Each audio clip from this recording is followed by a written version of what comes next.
Hello, dear friends. Today I am going to introduce you with a very interesting topic, that is figure of speech. Bhasha Alankar. Figure of speech are important part of poetry. They are used to express something different from the ordinary meaning of words. कवितेची भाषा सौंदर्यपूर्ण, कल्पनारम्य व प्रभावीपणे व्यक्त करण्यासाठी भाषेचे अलंकार कवितेमध्ये वापरले जातात. मित्रांनो, कवितेतले शब्द हे दीर्घकाळ आपल्या मनामध्ये राहतात आणि अत्यंत कमी शब्दात, मोजक्या शब्दात कवीला जो मेसेज आपल्यापर्यंत पोहोचायचा आहे तो पोहोचवण्याचं काम फिगर ऑफ स्पीच करतात. Figurative language help us the message better than words alone. So let us get started figure of speech. मित्रांनो, फिगर ऑफ स्पीच कशाला म्हणायचं? Let us see the screen. Words और phrases that makes our language beautiful, impressive and effective also are known as figure of speech. There are hundreds of figure of speech. Among them, few figure of speech I am going to explain here. Simile, metaphor, personification, alliteration, apostrophe, inversion, hyperbole and repetition. So let us see the first figure of speech, simile. मराठीमध्ये याला उपमा अलंकार असं म्हणतात. In this figure of speech, comparison is made between two different objects having at least one common thing. या अलंकारात दोन भिन्न गोष्टीत एखाद्या बाबतीत साम्य असल्यास सो, लाईक, ॲज या शब्दाचा वापर करून तुलना केलेली असते. Look at the screen for the example. He ran like a wind. वाऱ्यासारखा पळाला. द क्वालिटी याच्यामधला जो एक समान गुणधर्म आहे, वारा हवा जशी पळते तसा मानवही पळतो, हा समान गुणधर्म याच्यामध्ये त्यांनी दर्शवलेला आहे. सेकंड, मेटाफर, रूपक अलंकार. Comparison is made between two different objects without using any comparison word. या अलंकारात रूपक अलंकाराप्रमाणे समान गुणधर्माची तुलना नसते, तर त्या दोन्ही गोष्टी एकच आहेत म्हणजेच समानच आहेत असं व्यक्त केलेलं असतं. यामध्ये साधारणतः हेल्पिंग व्हर्बचा वापर केलेला असतो. टू बीचे am, are, was, were, shall, will.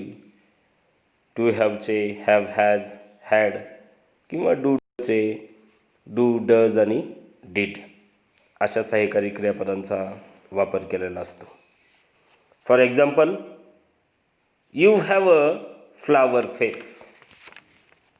तुझा चेहरा फुलासारखा आहे.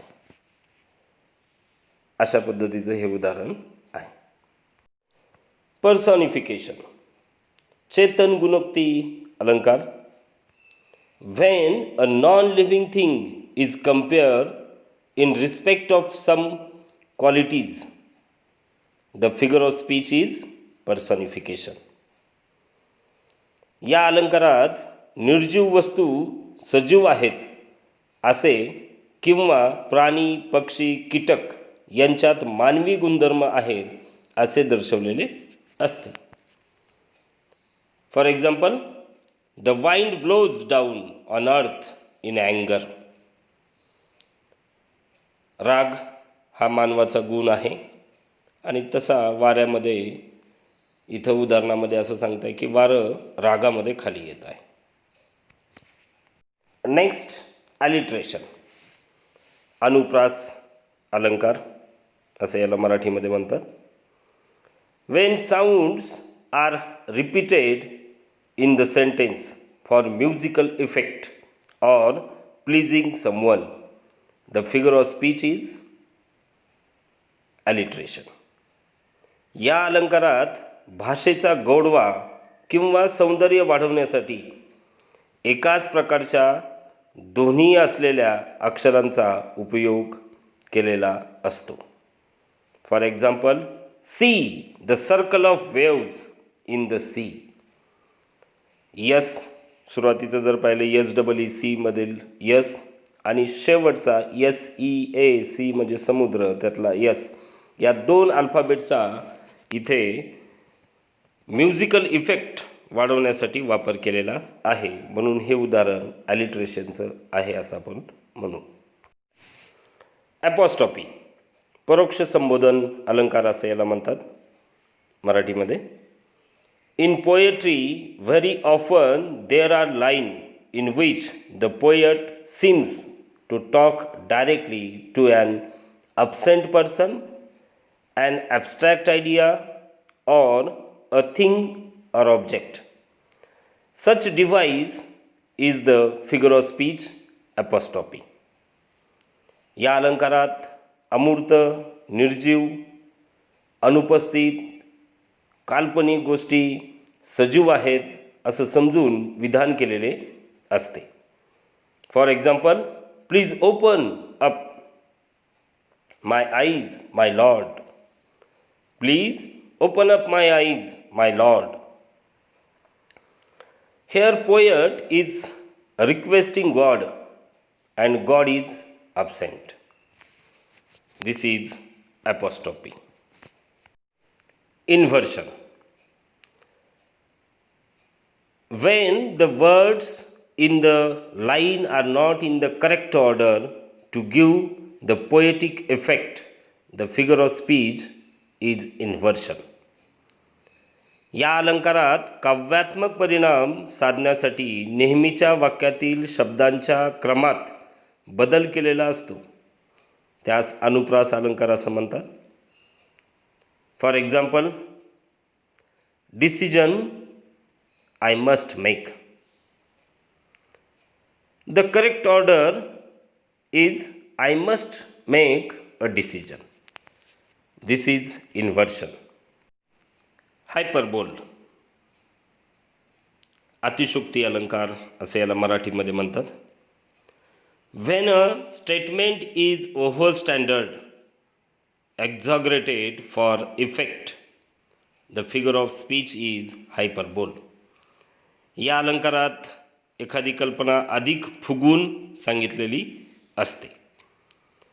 For example, he ran faster than the wind. हवेपेक्षा जोरात पळाला असं या उदाहरणामध्ये त्यांनी फुगून सांगितलेलं आहे. रिपिटेशन म्हणजे पुनरावृत्ती अलंकार. When words are repeated in sentence for musical effect or pleasing, the figure of speech is repetition.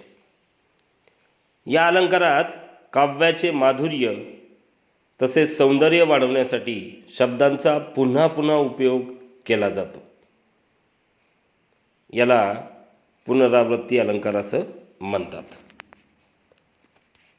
Example, small small seeds of moon. Hair small this word is repeated twice. कशासाठी वापरलं आहे की या कवितेमधलं माधुर्य वाढवण्यासाठी किंवा भाषा सौंदर्य वाढवण्यासाठी असा डबल शब्दांचा वापर केला जातो. त्याला repetition he figure of speech असं म्हटलं जातं. Thank you very much friends. For more videos please subscribe my YouTube channel. Thank you very much.